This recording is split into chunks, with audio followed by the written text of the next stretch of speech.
À l'occasion des 65 ans d'indépendance du Bénin, Eco-Énergie Renouvelable a réuni ce mercredi 30 juillet 2025 à l'hôtel Azalaï de Cotonou, experts, décideurs, chefs d'entreprise, universitaires et citoyens engagés. Objectif, croiser les regards, confronter les idées et faire émerger des solutions durables aux défis énergétiques et climatiques. En tant qu'organe de presse thématique spécialisé énergie et environnement, notre mission va au-delà de la simple information. Nous nous positionnons comme l'outil incontournable pour la communication stratégique des services publics et privés sectoriels. Notre objectif est d'être votre plateforme privilégiée pour la vulgarisation de vos initiatives, l'explication de vos politiques et le partage de vos innovations. Les nombreuses réformes du PONAM et la PONADER traduisent la volonté inébranlable du gouvernement de son Excellence, le président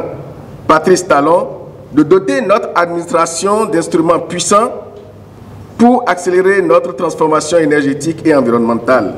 Ces politiques ne sont pas de simples textes, elles sont la feuille de route pour un Bénin où l'accès à l'énergie est généralisé, où nos ressources sont gérées durablement et où l'innovation est au service du bien-être de tous. Le premier temps fort de la rencontre est le panel énergie qui a pour thème État de l'énergie au Bénin, quel bilan et quelle perspective. Les experts ont livré une analyse claire, alliant rigueur, pédagogie et vision d'avenir. Je peux confirmer que le Bénin est bien rentré dans la transition énergétique des nations.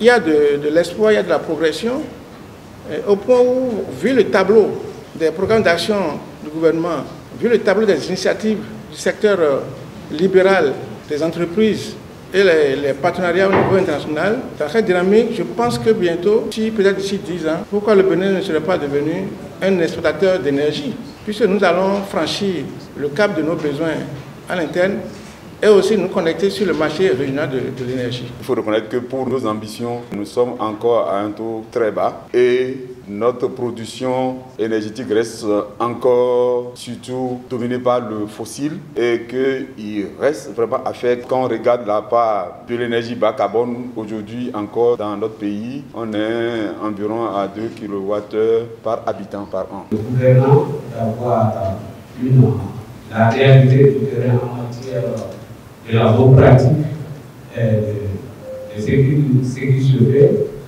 la sensibilisation autour de la question liée à la transition énergétique, et aussi face aux défis, les partenaires privés peuvent apporter un peu plus à travers les textes qui existent. Les textes qui peuvent réellement les inciter à œuvrer dans ce sens. Il faudrait que également tout ce programme identifié par les deux programmes PONAM, PONADER soit également facilité par les acteurs additionnels des banques qui l'ont bien cité, les microfinances, les assurances également.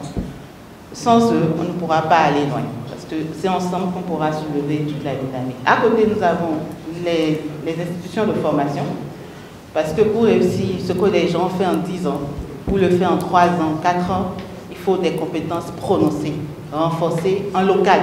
Il faut de la compétence pour de l'innovation technologique, il faut de la compétence pour du management amélioré, adapté au contexte évolutif. Il faut de la digitalisation des solutions pour qu'aujourd'hui les données ne soient pas des données du pays mais qui appartiennent à d'autres personnes auxquelles on a accès difficilement et sur lesquelles on ne peut pas se baser pour se projeter, amorcer une croissance certaine et fiable. Le second panel portant sur le thème environnement et développement durable au Bénin, Agir aujourd'hui pour demain, a mis l'accent sur la préservation de la biodiversité, la gestion durable des ressources et la lutte contre les effets du changement climatique. Le Bénin protège la biodiversité depuis très longtemps.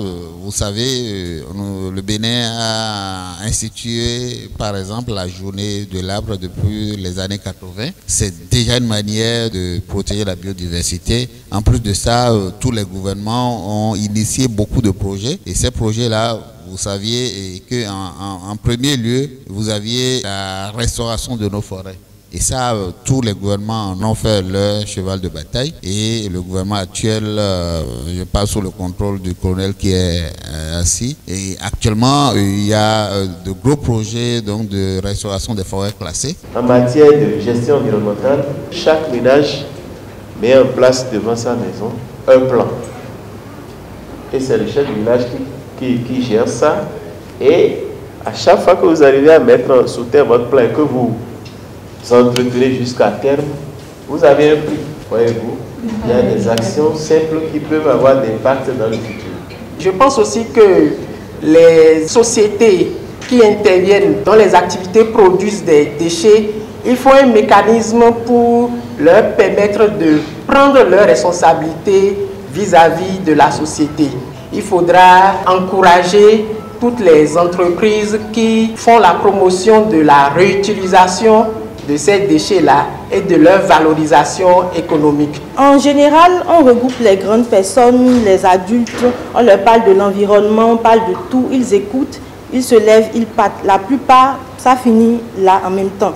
Par contre, les enfants, on a remarqué qu'ils gardent ce qu'on leur a dit, ils rentrent à la maison, ils en parlent à leurs parents, ils insistent sur l'activité et eux-mêmes, ils mettent en œuvre. On a déjà suivi beaucoup d'enfants dans ce domaine-là et c'est un vrai succès.